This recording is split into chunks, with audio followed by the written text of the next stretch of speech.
Добрый день, уважаемые зрители! Рада приветствовать вас в студии абсолютно нового проекта. Проекта, который называется «Точка зрения». Обратите внимание на наш логотип. Он очень символичен, поскольку он отображает точку зрения каждого человека, и вы видите имитированный отпечаток пальца.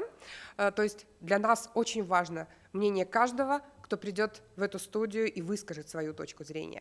Символика цвета, которая использована в этом логотипе, очень тоже важна, потому что голубой, синий цвет, он говорит о телевизионном вещании, а красный цвет – это возможны и горячие споры в этой студии. Сегодня мы будем говорить с вами об очень важном моменте, о том, что происходит сейчас в нашей стране.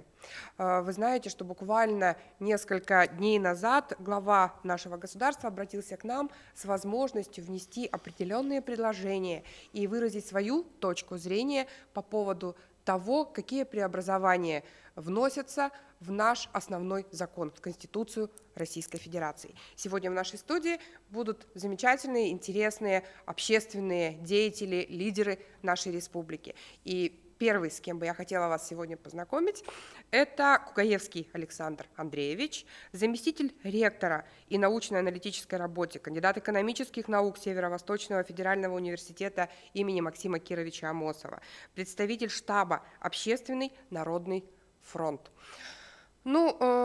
Александр Андреевич, мы с вами были свидетелями того, как создавалась Конституция в 1993 году, как она формировалась, и знаем о том, что очень небольшое количество преобразований этого документа произошло за эти 27 лет, по сути дела.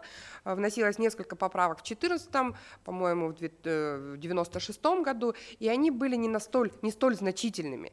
Вот сейчас мы присутствуем с вами при абсолютно исторической инициативе главы нашего государства, который внес огромное количество поправок и предложил нам с вами, жителям России, не только их обсудить, но и даже, возможно, предложить какие-то свои.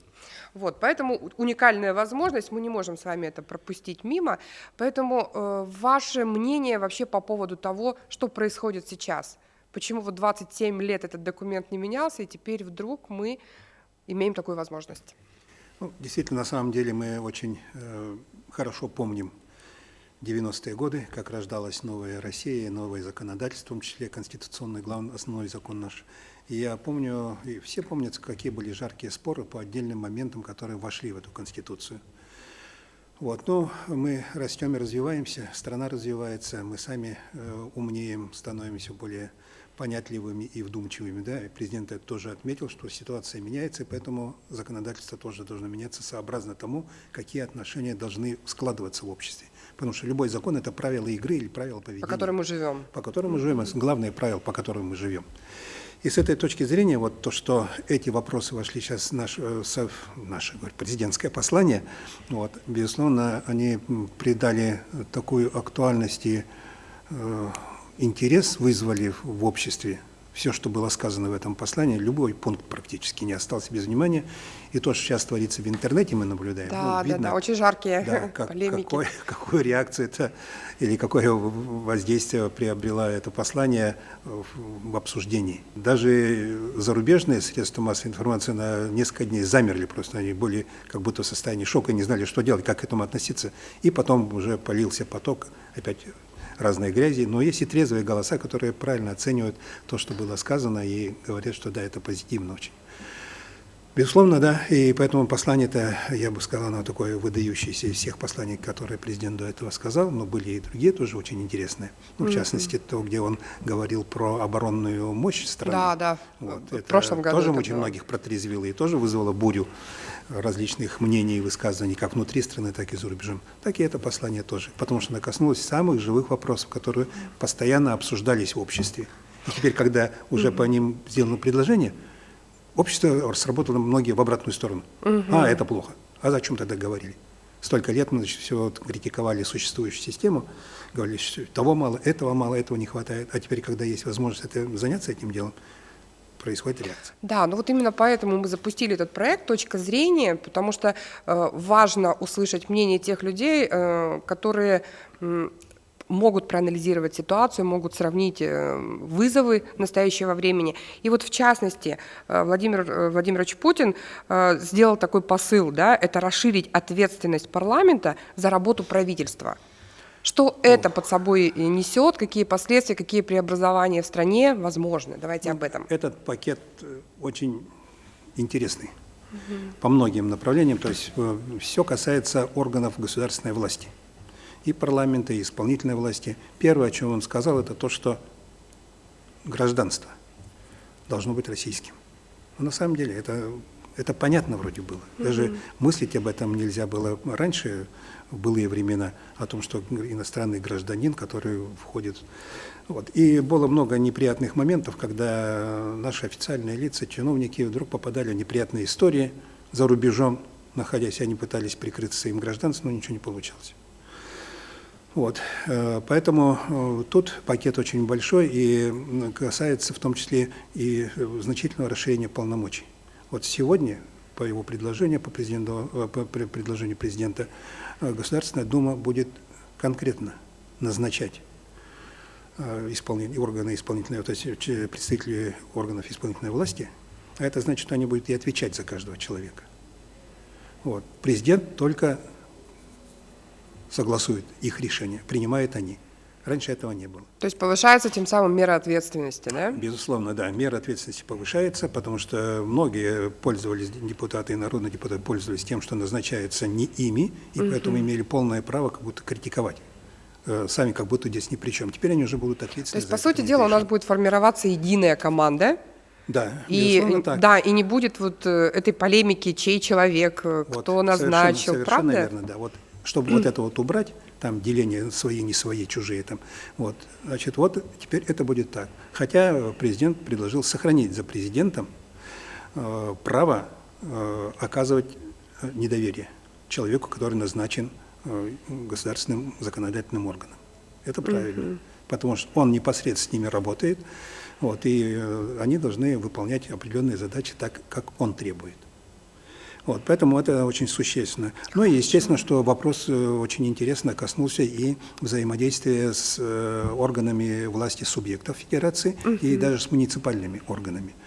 Вот это тоже интересный такой посыл. Дело в том, что вот работа Государственного совета, она всегда вызывает большой интерес, потому что там идет прямой диалог президента с главами администраций и губернаторами субъектов.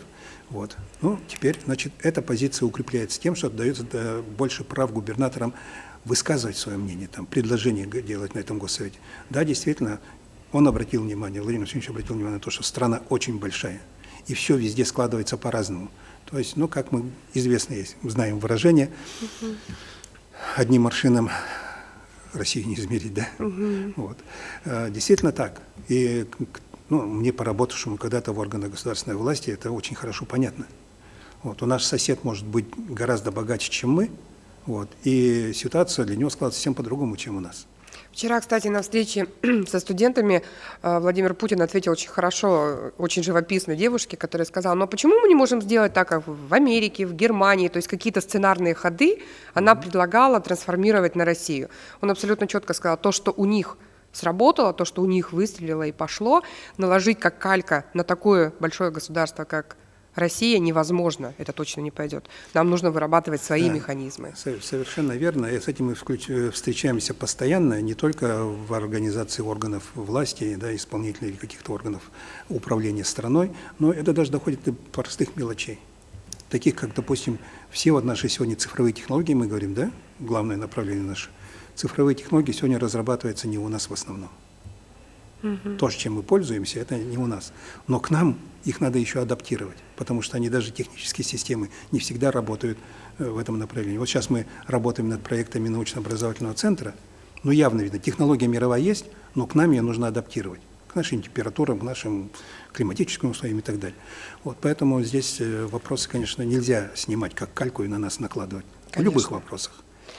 Отлично, большое спасибо. То есть, по сути дела, мы можем сделать вывод о том, что те преобразования, о которых мы сейчас с вами говорили, они в любом случае дают возможность повысить ответственность за назначаемых людей и дают более больше полномочий губернаторам. Для нас это тоже Ну, очень важно. Я бы сказал по этому поводу, что работа только началась. Конечно. Потому что даже такой вот момент интересный, да, коллизия возникла.